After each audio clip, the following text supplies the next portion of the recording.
People always ask me, what's your favorite book? But I don't think that's the right question, because a favorite book can be a fluke.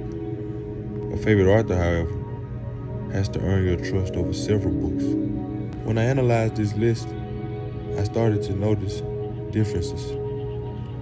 Pakistani activism, Black Muslim theology, Detroit crime, Harlem Renaissance, and historical fiction. I thought these authors had nothing in common, but after I thought about it, I realized they have everything in common. One thing I learned about myself this year is that I don't primarily read for entertainment. Now, of course, I enjoy being entertained, but that's not enough. When I'm done with a book, I'm asking myself, did this teach me something? Did this challenge my worldview? Is it telling me the truth? Then I realized I don't reward books just because they're beautifully written. I reward books for being honest. Authenticity matters to me more than elegance.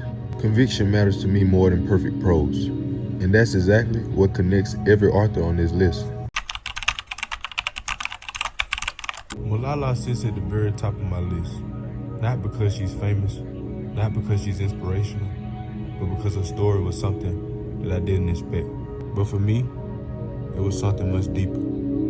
It was watching someone explain the difference between true Islam and the people who hijacked it. The book reminded me that extremism doesn't define Islam, but people do.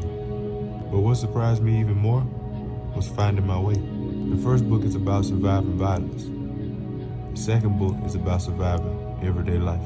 College, friends, crushes, trying to grow up in another country, trying to adapt to Western society. And somehow, she's still Malala. That impressed me more than surviving terrorism, because changing environments is easy, but keeping your identity isn't. Some books change how you think, others change how you live. Elijah Muhammad did both. When I read How to Eat to Live, I instantly followed this diet closely. That's not just influence, that's transformation. Very few books have the capacity to actually change your behavior. Then there was Message to the Black Man in America. People debate this book all the time. That's not what I'm interested in. I'm more interested in how it struck me, how logical it felt. It provided a specific theological framework for people with a specific historical experience. I found this deeply compelling, and whether someone agrees with this theological framework or not is not why it ranked so highly for me. It gave a system, a way of thinking, a way of organizing ideas about identity, discipline, community, and purpose. I respect anyone who tries to do something that ambitious. Donna Goins might actually be my favorite novelist, and that's saying something. His books are vulgar, violent, brutal, and sometimes difficult to read.